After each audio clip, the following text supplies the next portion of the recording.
Hello friends, আসসালামু আলাইকুম। আজকের রেসিপিতে স্বাগতম জানাচ্ছি। আজকে খুব মজাদার একটি সবজি রেসিপি নিয়ে চলে আসলাম। গ্রাম দেশে কিভাবে সবজি রান্না করে ঝটপট সেটাই আপনাদের সাথে শেয়ার করব।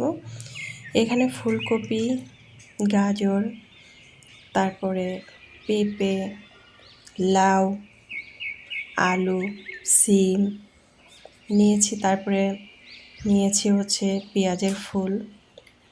তারপরে এখানে কাঁচামরিচ নিয়েছি, লবণ দিয়ে দিলাম স্বাদ মতো, পানি দিয়ে দিলাম 1 থেকে 1.5 কাপের মতো, পেঁয়াজ কুচি দিলাম, টমেটো দিলাম, তারপরে কাঁচামরিচ দিলাম 7-8টা। তারপরে এখানে দিয়ে দিলাম মটরশুঁটি আধা কাপের মতো, দিয়ে এখানে দিব ধনিয়া আর জিরার গুঁড়া, একটু পরিমাণ 1 চিমটির মতো হলুদের গুঁড়া ঢাকনা দিয়ে ঢেকে দিয়ে দিলাম চুলার আঁচ বাড়িয়ে প্রায় 2 থেকে 3 মিনিটের মতো। এখানে কোনো মশলা বেশি ব্যবহার করব না। যাদের হার্টের সমস্যা তারা কিন্তু এভাবে সবজিটা রান্না করে খেতে পারেন মশলা কম দিয়ে। এখন আমি এখানে দিয়ে দিব 1/2 টেবিল চামচ করে আদা আর রসুন দিয়ে দিলাম, দিয়ে খুব সুন্দর করে নেড়ে চেড়ে দিচ্ছি। তারপরে আবারও ঢাকনা দিয়ে ঢেকে রাখবো চুলার আঁচ বাড়িয়ে। এটা কিন্তু যারা ডায়েট করে তারা কিন্তু খেতে পারেন, শুধু সবজিও খেতে পারেন, খুবই মজাদার।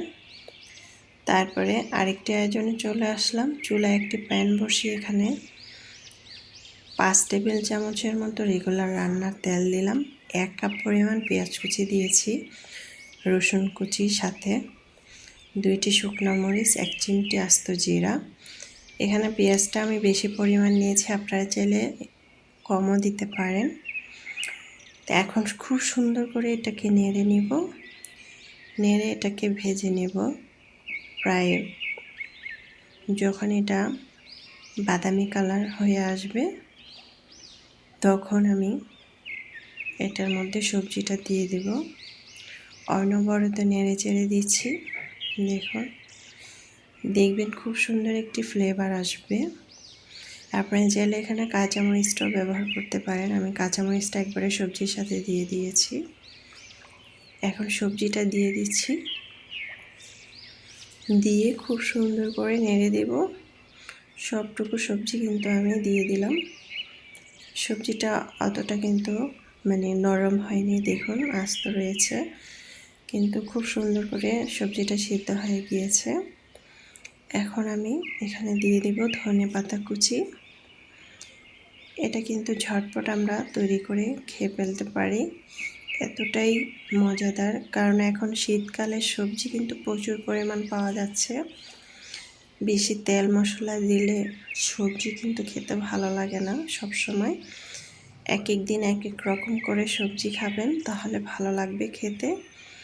এখন আরও একটু পরিমাণ লবণ দিয়ে দিলাম উপর থেকে ছিটিয়ে। তো খুব সুন্দর করে নেড়ে চেড়ে উঠিয়ে নেব। একদম শুকনো শুকনো করে ফেলেছি, বাটিতে পরিবেশন করেছি। মাশাআল্লাহ, দেখতে খুব সুন্দর হয়েছে, খেতে তো আলহামদুলিল্লাহ। গরম গরম ভাত, রুটি, পরোটা বা খালিও খেতে পারেন, এতটাই মজাদার হয়েছিল সবজিটা।